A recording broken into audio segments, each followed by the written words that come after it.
तो चलिए शुरू करते हैं। Name of the day Mukul Chaudhary. क्या माल है यार। एक यंग प्लेयर जिन्होंने जनाब आज इतनी शानदार इनिंग्स खेली हैं। ये मुकुल चौधरी कौन है? 22 बॉलों के ऊपर 42 उसने मार दिया। चली ना। मुक्कल चौधरी किस बला का नाम है हमें कोई नहीं पता। हम पाकिस्तानियों को कोई नहीं पता। हमें वैभव सूर्यवंशी का पता था, हमें अभिषेक शर्मा का पता था, ईशान किशन का पता था, लेकिन अल्लाह की कसम उठा के कहता हूं इंडिया में इतना को टैलेंट है, इतना को टैलेंट है। कमाल किस्म का ये बैट्समैन है मुकुल चौधरी। आखिरी ओवर में 14 रन चाहिए थे यार, जो इसने हेलीकॉप्टर वो शॉट मारा है ना, जिसको ऑफ स्टंप से छक्का लेकर गया उसका, यार उसको तो देखने का ही मजा आ गया। चल झूठा। Remember the name Carlos Brathwaite. अब इसी तरह लोग याद रखेंगे remember the name Mukul Choudhary. सना भाई क्या इनिंग्स खेली है यार, और ऐसे रन रेट के साथ, और वहां से मैच लेके गए हैं जहां से वो कहते हैं ना सवाल ही नहीं पैदा होता। ये बड़ी अच्छी बात कही आप। आईपीएल के अंदर बैक टू बैक ब्लॉकबस्टर हो रहे हैं। जनरल बता रहा हूँ, बैक टू बैक ब्लॉकबस्टर हो रहे हैं। अनबिलीवेबल, क्योंकि जो हाल था लखनऊ का, लगता नहीं था कि ये जीत हासिल हो सकेगी, क्योंकि अब्दुल समद के आउट होने के बाद बिल्कुल उम्मीदें खत्म हो गई थी। पूरन आउट हो गए, विकेट्स पे विकेट्स गिर रहे थे। 128 पर ये पूरी की पूरी टीम अब बुक नजर आ रही थी। लखनऊ की टीम ने आखिरी ओवर में 14 चेस किया, बल्कि 12 बॉलों पे 30 चाहिए था। कैमरून ग्रीन को 16 पड़ा, उसके बाद आखिरी ओवर में 14 चाहिए था। मुकुल चौधरी ने क्या शानदार किस्म की शॉट्स खेली। 2 बॉलों पे 7 चाहिए था, छक्का मार के सिंगल लेके अपनी टीम को मैच जितवा दिया। और एक आइए देखते हैं, मजा आएगा। Name of the day Mukul Chaudhary. एक यंग प्लेयर जिन्होंने जनाब आज इतनी शानदार इनिंग्स खेली हैं कि लाइक आई वाज एक्सपेक्टिंग कि कहाँ मिलर एक सीनियर प्लेयर और कहाँ मुकुल चौधरी अ यंगस्टर। 21 साल जो है वो इनकी उम्र है, और इन्होंने इतनी सेंसिबली इतने प्रेशर मूवमेंट के अंदर इन्होंने खेला। कल मैंने एग्जांपल दी थी शोएब मलिक की, और मैं लिटरली कहूँगी कि शोएब मलिक का इतना एक्सपीरियंस है, कोई एक्सपेक्ट भी नहीं कर सकता था कि ये बच्चा मैच जो है वो विनिंग की तरफ लेके जाएगा, बट ही मेड इट। सो बहुत इम्प्रेस किया है इन्होंने, बहुत इम्प्रेस किया है। बड़े ही ज़बरदस्त अंदाज में इन्होंने खेला है, और राजस्थान से बिलोंग करते हैं बेसिकली ये। और इन्होंने अभी तक जो है वो आप कह लें कि इनके ये जो साइन हुए हैं, आई थिंक ये वो साइन लाइक इन 2.60 करोड़ के अंदर इनकी जो है वो इनको साइन किया गया है। और आप देखें कि लखनऊ ने इनको पिक किया। इसके अलावा आई थिंक कि Mumbai Indians and Rajasthan Royals ने भी इन समवेयर जो है वो इनकी ये बिड में मतलब जो भी हुआ था, तो finally he was lucky to be the part of Lucknow Super Giants, क्योंकि बहुत ही एक तरह से आप कह लें कि टेक केयर की गई है और इनको अप्रिशिएट किया गया है, और उन्होंने खुद अपने आप को जिस तरह से प्रूव किया है ऐसे मैच में कि जहां मिच मार्श कुछ नहीं कर पाया, मार्करम कुछ नहीं कर पाया, ऋषभ पंत कुछ नहीं कर पाया, वहां पर जो है वो Ayush Badoni and on the other hand जो है वो निकोलस पुरान ने कुछ नहीं किया, अब्दुल समद ने कुछ नहीं किया। वहां पर Mukul Chaudhary did the half century and it was the winning one for the team. और जिस तरह से लास्ट बॉल्स को उन्होंने कंज्यूम किया और उन्होंने उसका फायदा उठाया, that was really really amazing. अब जितना भी नया लड़का है जिसको हम नहीं जानते, मतलब इंडियन जानते होंगे ऑफ कोर्स, उनको वो देखते भी होंगे।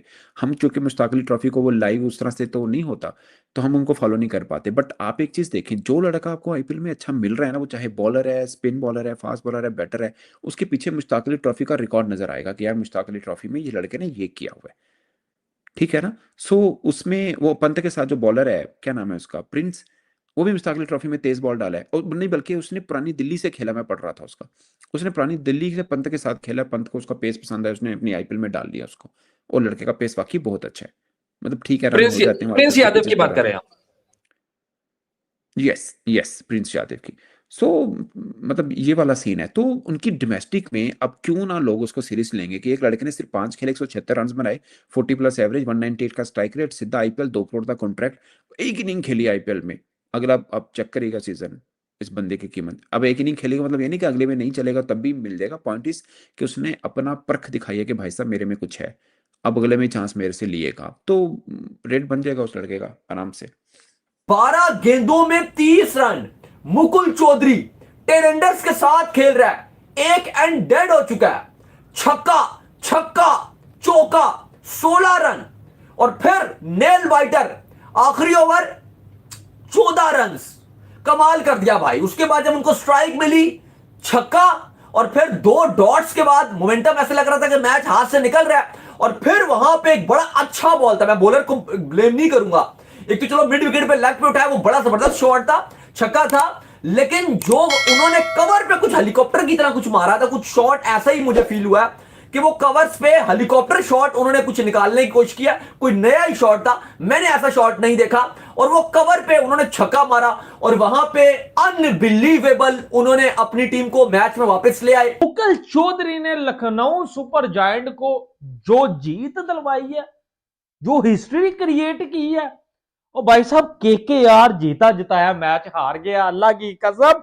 मुकुल चौधरी ने 25 बॉलों के ऊपर 50 ठोक दिया है, मुकुल चौधरी। लेकिन सिर्फ मुकुल चौधरी नहीं, आप बदोनी की भी तारीफ कर सकते हैं, योश बदोनी, लेकिन मैच जो है वो जितवाया भाईजान मुकुल चौधरी ने। कसम से क्या शाटे लगाता, प्रॉपर मुझे बैट्समैन लगा, यानी कि एक फिनिशर लगा मुझे, ऐसा टक्कर का फिनिशर मैंने अपनी लाइफ में नहीं देखा।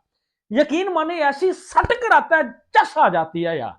मैं लाइफ में पहली मर्तबा किसी जो यंग टैलेंट को देख के खुश हुआ हूं, ऐसी सट करवाता है कि चस आती है। उसने जो ऑफ साइड के ऊपर सटे मारी है ना, अब आपने अगर आखिरी ओवर देखा हो, भाई यही आईपीएल की खूबसूरती है।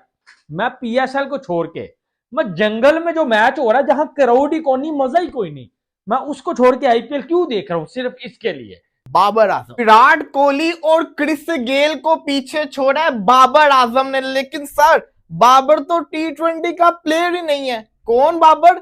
वही जिसने फास्टेस्ट 7000 T20 रन स्कोर किए थे। कौन बाबर? वही जिसने 9000, 10000, 11000 और अब 12000 फास्टेस्ट T20 रन स्कोर किए थे। ओ भाई, बाबर तो ओपनिंग करता है ना, इसलिए उसने फास्टेस्ट कर लिए, इस वजह से कर लिए। लेकिन भाई, ओपनर तो क्रिस गेल भी है, ओपनर तो विराट कोहली भी है। लेकिन सबसे इंपॉर्टेंट चीज, बाबर आजम चाहे चांद का टुकड़ा भी लेके क्यों ना आ जाए, तब भी उसके हेटर्स और जो पाकिस्तान के अंदर उसके अगेंस्ट लोग मौजूद है, वो तब भी नहीं मानेंगे कि he is a good player, he is a good player. Babar Azam ने आज 12000 रन किए, लेकिन स्टिल पाकिस्तान के अंदर ये कंसीडर किया जाता है वो T20 प्लेयर नहीं। मुझे बस ये बता दो, एक बंदे ने पाकिस्तान की तरफ से सबसे ज्यादा T20 के अंदर सेंचुरीज, 11 सेंचुरीज मारी हुई हैं। एक प्लेयर के 12000 फास्टेस्ट रन हैं। और यार, कोई तो वजह है ना। बाबर आजम ने 338 इनिंग्स के अंदर रन किए हैं, क्रिस गेल ने 345 इनिंग्स के अंदर, और विराट कोहली ने 360 इनिंग्स के अंदर। नंबर ऑफ मैचेस की बात नहीं, उसने कम मैचेस के अंदर ज्यादा रन स्कोर किए हैं। 98 50 है उसके, 11 T20 100 है। लेकिन स्टिल वो भाई T20 का प्लेयर नहीं है। और भाई वो क्या करे जो आपको बता दे वो T20 का प्लेयर है? स्ट्राइक रेट उसका अच्छा नहीं है, बाकियों का स्ट्राइक रेट अच्छा है।